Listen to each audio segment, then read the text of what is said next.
नमस्ते भारत। आप सभी लोगों के सामने दोहरा चरित्र और डबल स्टैंडर्ड्स में आज लेकर के आने वाली हूं कुछ ऐसे लोगों के जो लोकतंत्र के चौथे स्तंभ यानी कि मीडिया का अपने आप को हितैषी समझते हैं। अभी जो बीता बृहस्पतिवार गया है उस दिन आईटी इनकम टैक्स डिपार्टमेंट ने एक मीडिया हाउस पर 30 जगहों पर उनकी 30 लोकेशन पर रेड मारी। आईटी की रेड एक मीडिया हाउस के ऊपर हुई और उसके बाद जलजला आ गया देश के अंदर। खासतौर पर जो विपक्ष खुद को कहता है उसमें आम आदमी पार्टी के जो मुख्यमंत्री हैं दिल्ली के वो और कांग्रेस पार्टी के दिग्गज नेता तमाम लोगों ने तिलमिलाना और चीखना चिल्लाना आरंभ कर दिया कि ऐसे कैसे कर दिया, विचारों की अभिव्यक्ति की स्वतंत्रता पर आघात और कुठाराघात किया जा रहा है, क्यों आईटी की रेड की गई। ये सरकार जो इस वक्त भारतवर्ष के अंदर चल रही है बहुत फासिस्ट सरकार है, ये बहुत खतरनाक सरकार है क्योंकि कोविड काल की सच्चाई दिखाई गई। कोविड काल इनसे मैनेज नहीं हुआ और लाशें जो गंगा जी में यूपी में बह रही थी वो दिखाई गई और उसको दिखाने के लिए ही पनिश किया जा रहा है इस मीडिया हाउस को और इसलिए इन पर आईटी की रेड्स हुई। मैं ये दोहरा चरित्र इन लोगों का आज आप लोगों के सामने लेकर आ रही हूँ। कुछ समय हो गया इस विषय को, लेकिन ये मुझे बहुत बॉदर कर रहा था। ये लोग जो आज इस मीडिया हाउस के साथ खड़े हैं उस वक्त ये कहाँ थे? उस वक्त इनके पेट में दर्द क्यों नहीं हुआ? उस वक्त इनको मीडिया में विचारों की अभिव्यक्ति की स्वतंत्रता की याद क्यों नहीं आई? या उस वक्त इनको ये क्यों महसूस नहीं हुआ कि एक पत्रकार और एक मीडिया हाउस को सच बोलने के लिए दबाया जा रहा है, खत्म करने की कोशिश की जा रही है, कुचलने की कोशिश की जा रही है, उनके साथ नाइंसाफी हो रही है, उनके साथ गलत हो रहा है। मैं बात कर रही हूँ महाराष्ट्र की फासिस्ट सरकार के द्वारा अर्नब गोस्वामी और रिपब्लिक के साथ, रिपब्लिक ग्रुप के साथ जिस तरीके का व्यवहार हुआ ये आपसे और मुझसे छुपा हुआ नहीं। तब कहाँ थे ये सारे का सारा विपक्ष? तब कहाँ थे ये कुछ मीडिया वाले? तब किसी ने कुछ नहीं बोला, सब अपने मुंह पे दही जमा करके बैठे रहे। लेकिन बृहस्पतिवार को जब कुछ गोरख धंधों के चलते हुए दैनिक भास्कर ग्रुप के 30 लोकेशन पर छापेमारी की गई तो सबको तकलीफ हो गई। क्यों?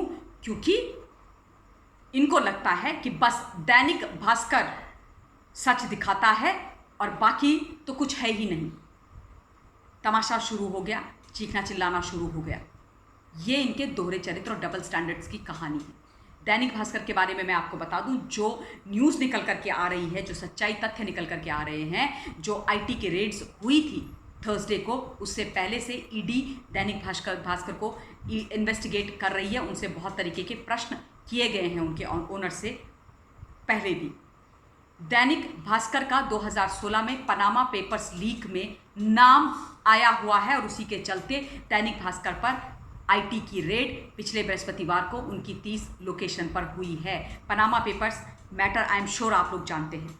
दैनिक भास्कर का नाम कोयला घोटाला में भी था। दैनिक भास्कर की 100 शेल कंपनियां चलती हैं। दैनिक भास्कर मीडिया का फ्रंट लेकर के उनके जो काम हैं वो कई जगह हैं। वो लोग टेक्सटाइल के बिजनेस में हैं, वो पावर के बिजनेस में हैं, वो रियल एस्टेट के बिजनेस में हैं। खाली वो दैनिक भास्कर न्यूज़ पेपर चलाते हैं ऐसा नहीं है। तो आईटी ईडी के पास पुख्ता सबूत हैं, इसीलिए उन पर रेड मारी गई। लेकिन रोना चीखना चिल्लाना शुरू क्या किया गया कि नहीं कोविड काल में बहती हुई लाशें दिखाई इसलिए किया गया। मैं एक बात और साफ कर देना चाहती हूँ अपनी वीडियो के माध्यम से। ये बात आदरणीय कोर्ट ने बोली है कि उत्तर प्रदेश के अंदर गंगा जी में लाशों को प्रवाहित किया जाता है। ये आज की बात नहीं है, ये नई बात नहीं है, ये सिर्फ इस वक्त कोविड काल में या योगी जी की सरकार के समय पर नहीं हुआ है। ये बसपा के समय पर, सपा के समय पर हर वक्त हुआ है, क्योंकि ये कुछ समुदाय जो हैं उनका धर्म है, उनकी परिपाटी है, उनकी परंपरा है।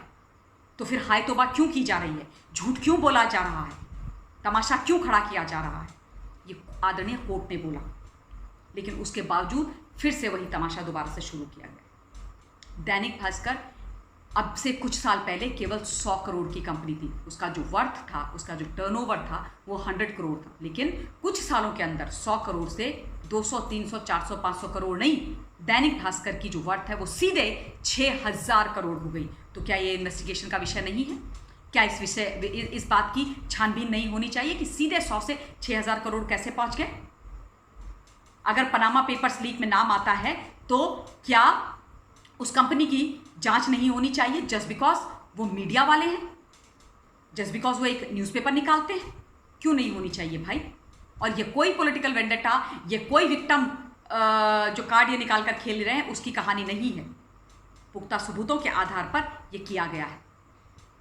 लेकिन ये तमाम लोग उस वक्त कहाँ छुप गए थे जब मिस्टर अर्नब गोस्वामी और रिपब्लिक के साथ इतना खतरनाक खेल महाराष्ट्र की सरकार, फासिस्ट सरकार खेल रही थी। क्यों? क्योंकि एक पत्रकार और एक मीडिया हाउस लगातार सच बोल रहा था।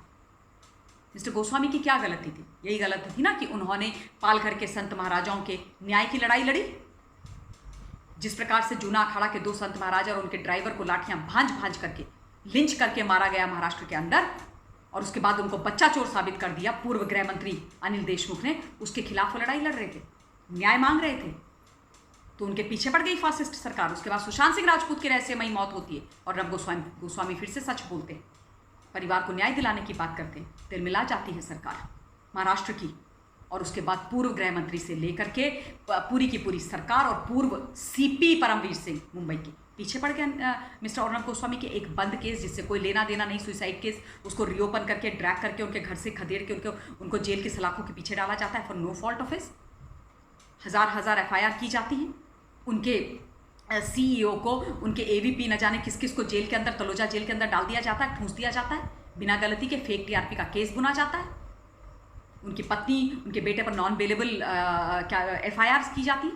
तब किसी को याद नहीं आई थी कि लोकतंत्र का चौथा स्तंभ इस वक्त हिलाया जा रहा है एक फासिस्ट सरकार के द्वारा। क्योंकि उनके बारे में सच बोला जा रहा है और वो सच उनसे बर्दाश्त नहीं हो रहा। न्याय दिलाने की सच्चाई की मांग एक सच्चा राष्ट्रभक्त पत्रकार कर रहा है। तब सच बोलते, तब कहाँ छुप गए थे? आज जब दैनिक भास्कर, जिस पर 2016 से ये पनामा पेपर्स लीक वाला मामला चल रहा है, कोयला घोटाले का मामला चल रहा है, जिनकी 100 कंपनियां इन्वेस्टिगेशन के रेडार में हैं, तो लोकतंत्र का चौथा स्तंभ हिल गया। विचारों की अभिव्यक्ति की स्वतंत्रता याद आ गई अरविंद केजरीवाल को, दिग्विजय सिंह को। वाह भैया, कहाँ से ले आते हैं इतना, मतलब इतना दोहरा चरित्र। ये गिरगिट भी इतनी जल्दी रंग ना बदले, जैसे ये लोग पल में तोला पल में माशा हो जाते हैं। और ये एक ही खेल के डिफरेंट सेट ऑफ रूल्स कैसे हो गए? दैनिक भास्कर के लिए कुछ रूल्स और मिस्टर गोस्वामी के लिए कुछ और ही रूल्स। उस समय सारे के सारे गायब हो गए थे। काफ़ी दिनों से इस विषय पर आप लोगों से बात करने की सोच रही थी, लेकिन तब तक क्या करें, ये इंटरटेनमेंट इंडस्ट्री, राज कुंद्रा वाला केस निकल करके आ गया, मैटर बहुत बड़ा हो गया। मैं भी थोड़ी व्यस्त थी, आप सब लोग जानते हैं कि इमोशनली भी थोड़ी परेशान थी, इसलिए बहुत चीज़ों पर बात नहीं करी। लेकिन अब मुझे लगा कि मुझे करना चाहिए, थोड़ा डिले हो गया, लेकिन ये सच्चाई दिखानी ज़रूरी है। ये पैरेलल ड्रॉ करने बहुत ज़रूरी हैं। लोकतंत्र के चौथे स्तंभ में जिस तरीके का व्यवहार किया जाता है, जिस तरीके का सौतेला व्यवहार, डबल स्टैंडर्ड्स रखे जाते हैं विपक्ष के द्वारा भी और ये मीडिया कर्मियों के द्वारा भी, इनके बारे में बात करना बहुत आवश्यक है। और अगर इतनी चिंता है तो जाकर के मिस्टर गोस्वामी के साथ खड़े हो जाओ, तब मैं मानूँ, मैं आप लोगों को आके प्रणाम करूँगी। लेकिन कोई बात नहीं है, देश की जनता तो राष्ट्रभक्त पत्रकार के साथ खड़ी थी, है और रहेगी। अपने पॉइंट ऑफ व्यू कमेंट के माध्यम से इस विषय पर मुझ तक पहुंचाइएगा। मैं अपनी वाणी को इस वीडियो के लिए विराम देना चाहती हूं। जल्द आप लोगों के बीच में फिर से हाजिर होंगी। Till then stay safe, stay blessed and जय हिंद।